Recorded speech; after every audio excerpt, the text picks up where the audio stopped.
So nice of you to join us for another Tuesday Crafternoon here at the Waco McLennan County Public Library. I'm Miss Jackie, and we are going to learn how to create our own marbled paper. So this is going to be really easy for us to do at home with some things that we may already have laying around. So what is marbled paper? Well, it's paper that has all kinds of cool and different colors in it. Now today, if we're going to do something with some neatly colored or pattern paper, we may go to the store and buy that paper. We may use construction paper, but long time ago, people didn't have the ability to go to a store and get paper. So some people may have made their own paper or decorated their paper using dyes, inks, different things like that. Now how they could use marbling is special inks, water, anything like that. So we can even think of different ways we can create marbling, maybe with paint, food coloring. Some of us may have different additives that we use when we make slime at home. That would work too, wouldn't it? So today we're going to show you one simple technique to create marbled paper. So we're going to start out with a nice thick sheet of paper just like this. Now I'm using white paper so that we'll get the most contrast, but you could probably use other colors too. The important part is it just kind of be thick paper. Since we're going to be immersing it in some foam and shaving cream, it's going to get wet. If it's too thin, it'll all fall apart and then we might be disappointed. But see if you can't find something nice and thick like that. I have a tray here to keep everything from getting too messy in our home, and even some newspaper I've put down so that we don't get anything stained or too messy there either.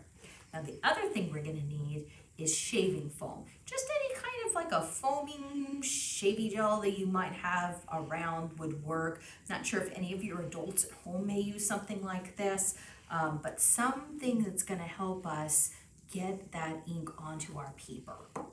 Then I have different colors. I have an orange and a brown that I'm going to be using today. And then I created my own homemade tools. So I took an old box that was just laying around, cut it out in 3 different pieces, and then use toothpick. You could probably even use pencils, pens, maybe even a fork, something like that. Anything that's going to give you some different pieces that you can swipe through as you work. So I think it kind of looks like a little cat claw, just like that. And then I made 2 different ones so that the toothpicks that I'm using have different width between them to create a different effect, but you can do whatever you like. Then I have another piece of cardboard that I took, just plain, just like this. We'll see what we're going to do with that in a second. And lastly, I have a nice plastic ruler. So this is nice and firm, and we're going to use that to scrape. I wouldn't use a wooden ruler or something like that if I were you, and we'll see why in a second as well.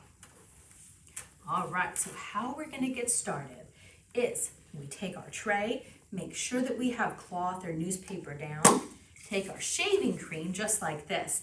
Now, if this step seems hard, see if your adult or grown up that you're with can maybe do this part here for you and with you. But I'm just going to get a whole bunch of shaving cream down just like this. This is kind of a fun part, right? You can even kind of create art within the shaving cream too. How fun's that? Okay, now what we're going to do is take our cardboard piece like this, and we're just going to rub it through and create a nice smooth surface. Now, if you don't have a piece of cardboard for this, you can even use your hands, which actually would be a little more fun, wouldn't it?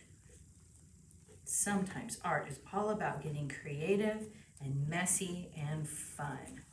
All right, so it looks like we have a good amount here, nice and smooth. Kind of like if you've ever frosted a cake or a cupcake, you know how you want the frosting to be nice and smooth, even layer across, just like that. Okay, once that's nice and smooth, our next step is going to be getting our food coloring down.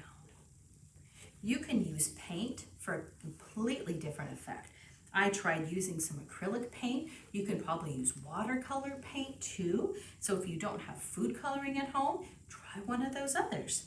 So let's see. So we're going to get some of this down just like this. Some nice little squirts spread out across.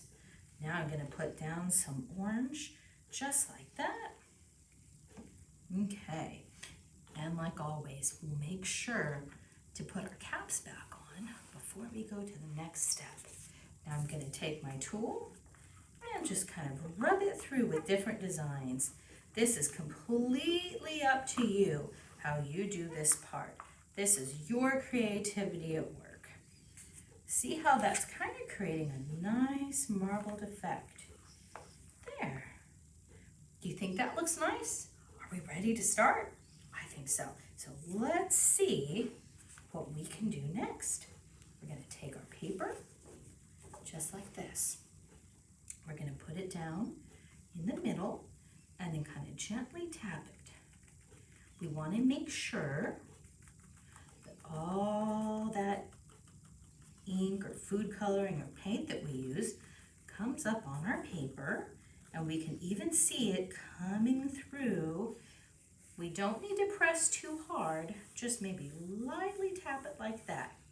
Okay, now we're going to peel it out nice and slow. Now we have our paper out, and our next step is to wipe all of that shaving foam off.